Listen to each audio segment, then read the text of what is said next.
आज के जो जनरेशन है उनमें कहीं ना कहीं कहीं वैल्यूज़ की कमी आ रही है. तो we are trying to develop those values. एक चीज़ है मुझ में कि I identify the child when the child comes in class 5th and 6th.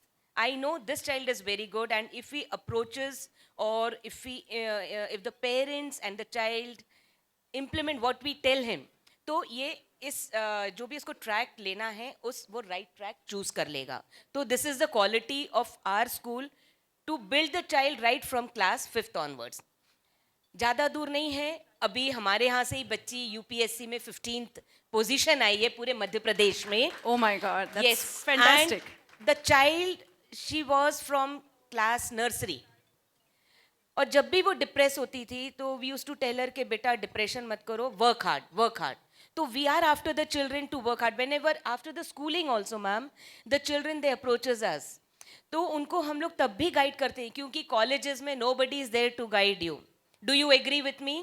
We 15 years we guide our children. We know each and every corner of our child. हम जितना माँ जानती है अपने बच्चे को, हम खुद अपने स्टूडेंट को जानते हैं कि ये बच्चा कहाँ अच्छे से नर्चर कर सकता है, कहाँ अच्छे से कोर वैल्यूज डेवलप कर सकता है, कहाँ ये बच्चा एक्सेल कर सकता है. हो सकता है कई बार पेरेंट्स भी ना जान पाए. तो हम लोग के साथ भी कुछ सिचुएशंस ऐसी होती है. जो ये बच्ची थी, इसने इंजीनियरिंग ली थी और इसको बहुत बोला था कि बेटा मत कर, तुम्हारा ये औरा नहीं है, यू कांट डू दिस. बोले नहीं मैम, पेरेंट्स की बहुत विश है, मुझे करना है. In the 4th year engineering she thought कि अब मैं छोड़ देती हूँ, मुझे नहीं करना है. फिर हमने उसको समझाया नहीं बेटा, ग्रेजुएशन तो करना ही पड़ेगा, नहीं तो आपका 3 साल का बैकलॉग हो जाएगा.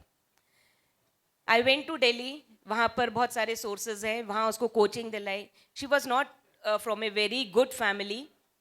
फादर बहुत अच्छे रेपो में नहीं थे, but we worked hard for that child क्योंकि उसमें वो कैलिबर था कि वो बच्ची कर सकती है.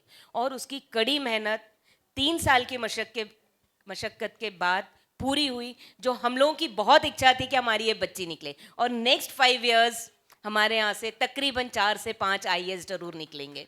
तो वी डेवलप. आईआईटीएंस तो बहुत निकलते हैं, नीट में भी बहुत बच्चे जाते हैं, बट हमारा जो विजन एंड मिशन है बच्चों को अच्छे संस्कार देना, बच्चों को नैतिक वैल्यूज देना. And now this year we have started creating junior IAS, implementing the program junior IAS for class 5th onwards, so that उनको एक एक्स्ट्रा नॉलेज मिलेगी. और ये बच्चों को हम लोग जो 90% वाले अबव बच्चे हैं उनको क्रिएट करते हैं. तो जब वो शुरुआत से ही अच्छे होंगे तो लॉजिकली आगे जाकर भी अच्छे बनेंगे. So do you think NEP will be a game changer Indian education sector में? Yes ma'am. Yes yes definitely. आप देखते हैं केवीज, जैसे अभी बात चल रही है, केवीज में तो हिंदी में भी पढ़ाया जाता है, इंग्लिश में भी. Correct. लेकिन कॉन्वेंट्स में या मिशनरीज में they go only for English language. True. तो best policy of NEP is it will be a game changer. Multilingual आ जाएगा.